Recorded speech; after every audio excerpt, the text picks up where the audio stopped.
কংগ্রেসের অন্দরে কি চলছে বিশ্বাসঘাতকতার খেলা? তার মানে কি দলেই লুকিয়ে আছে বিভীষণ? এই বিষয়ে এবার দলের নেতাদের একহাত নিলেন রাহুল গান্ধী।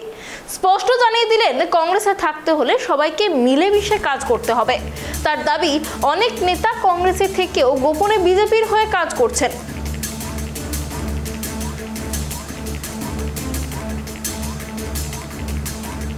এই বিষয়ে বিস্তারিত কথা বলবো। আমাদের সাথে রয়েছে আমাদের প্রতিনিধি সত্যজিৎ। এবার রাহুল গান্ধীর মুখে বিস্ফোরক অভিযোগ, কংগ্রেসে থেকে বিজেপির হয়ে কাজ করছেন দলীয় নেতারা, কি বলবে?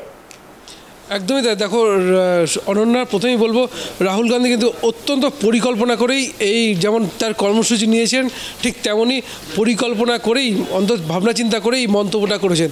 তার কারণ তুমি জানো যে এবারে যে সামনে 64 বছর পর কিন্তু গুজরাটে কংগ্রেসের ওয়ার্কিং কমিটির বৈঠক হতে চলেছে এবং সেটা 8 এবং 9 এপ্রিল।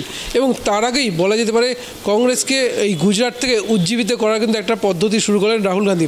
তার কারণ তুমি জানো এই গুজরাট থেকেই কিন্তু গুজরাটকে ব্র্যান্ড করেই কিন্তু একদিকে যেমন বিজেপির অন্য নেতাদের পেছনে ফেলে দেশের প্রধানমন্ত্রী হয়ে উঠেছে নরেন্দ্র মোদী, এবং বলা যাবে গুজরাটকে ভিত করে কিন্তু তিনবারের দেশের প্রধানমন্ত্রী তিনি।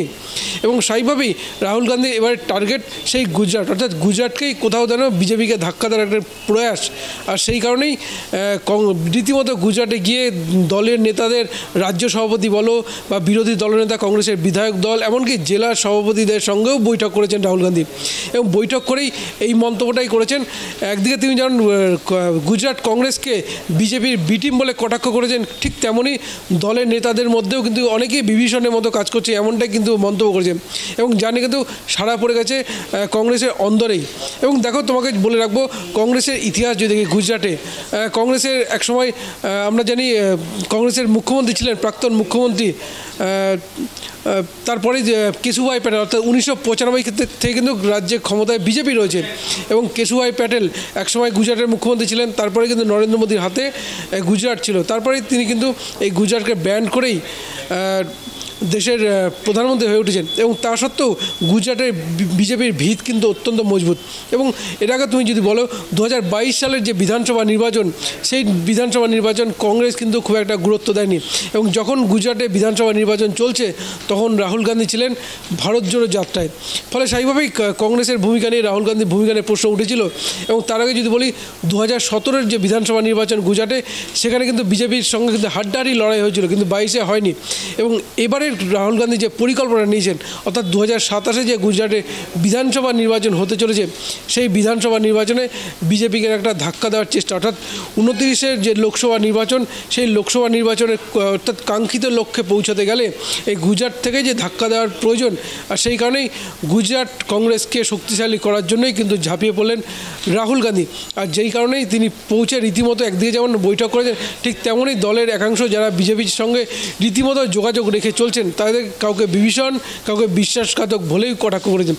যদি এই নিয়ে বিজেপি কটাক্ষ করেছে যে রাহুল গান্ধী নিজের দলের নেতাদেরই সম্মান দেন না, এ মন্তব্য করলেন। কিন্তু রাহুল গান্ধীর বক্তব্য কিন্তু স্পষ্ট, যেহেতু 2027-কে টার্গেট করেছেন, সুতরাং গুজরাট কংগ্রেসকে ঢেলে সাজানোর প্রয়োজন।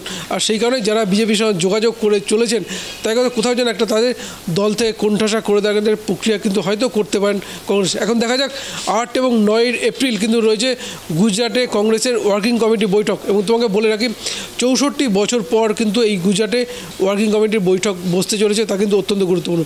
এখন সেটাকেই পাখির চোখ করেই রাহুল গান্ধী গুজরাট নিয়ে এই পদক্ষেপ। এখন দেখা যাক আগামী দিনে কোন পথে হাঁটে কংগ্রেস, সেটাই এখন দেখার। অনন্যা, সত্যজিৎ, তুমি যেমনটা বললে যে দলের মনোবল বাড়ানোর কাজ করছেন রাহুল গান্ধী, আর সেখানে দাঁড়িয়ে রাহুলের এই মন্তব্য কোথাও গিয়ে কি কংগ্রেসের যে কর্মীরা রয়েছে তাদের মনোবলে আঘাত হানতে পারে?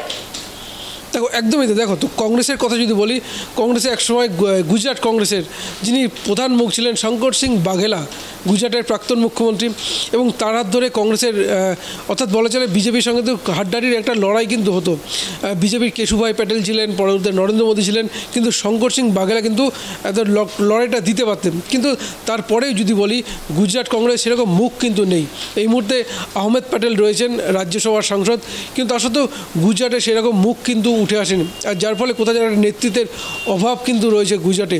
আর সেই কারণেই সেই কংগ্রেসকে ঢেলে সাজানোর জন্য একটা কিন্তু প্রয়াস। কিন্তু দেখো যেভাবে রাহুল গান্ধী মন্তব্যটা করেছেন, হয়তো তিনি নিশ্চয়ই কোথাও থেকে এমনি তো আর মন্তব্য করে, হয়তো কোথাও থেকে নিশ্চয়ই কোনো উৎস নিশ্চয়ই পেয়েছেন, হয়তো কোনো তার কথা নিশ্চয়ই কোনো তথ্য রয়েছে, তথ্যের ভিত্তিতে তিনি হয়তো যেই নেতারা বিজেপির সঙ্গে যোগাযোগ রেখে চলছেন তাদেরই কটাক্ষটা করলেন।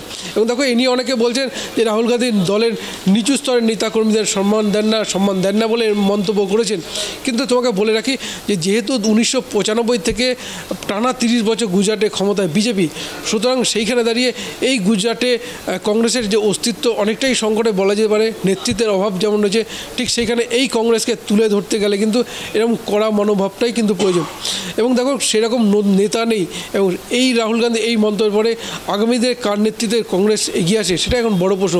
আর তোমাকে বলে যার কথা বললাম আহমেদ প্যাটেল, তিনি কিন্তু কেন্দ্রীয় স্তরে রাজনীতি করেন, অর্থাৎ গুজরাটের গ্রাউন্ড স্তরে সেরকম ওজনদার নেতার কিন্তু যথেষ্ট অভাব রয়েছে। শঙ্কর সিং বাঘেলার পরে নেতা উঠে আসেনি, আর যার ফলেই কংগ্রেসের যে সংগঠন একদিকে যেমন ভেঙে গেছে, ঠিক তেমনই বলা যায় বিজেপির সঙ্গে যোগাযোগ হতে পারে বা বিজেপির বি টিম হয়ে কাজ করার জন্য বলা যায় কংগ্রেসের অস্তিত্ব একদমই সংকটে। আর সেখানে রাহুল গান্ধী ক্ষুব্ধ হয়েই দলের একাংশকে কাউকে বিভীষণ, কাউকে বিজেপির বি টিম বলেই কটাক্ষ করেছেন। অনন্যা, অনেক ধন্যবাদ সত্যজিৎ আমাদের সঙ্গে থাকার জন্য। দলেই লুকিয়ে রয়েছে বিভীষণ, এবার দলের নেতাদের এক হাত নিলেন রাহুল গান্ধী, স্পষ্ট জানিয়ে দিলেন কংগ্রেসে থাকতে হলে সবাইকে মিলেমিশে কাজ করতে হবে। তার দাবি অনেকে কংগ্রেস নেতা তারা গোপনে বিজেপির হয়ে কাজ করছেন, বিস্ফোরক দাবি রাহুল গান্ধীর।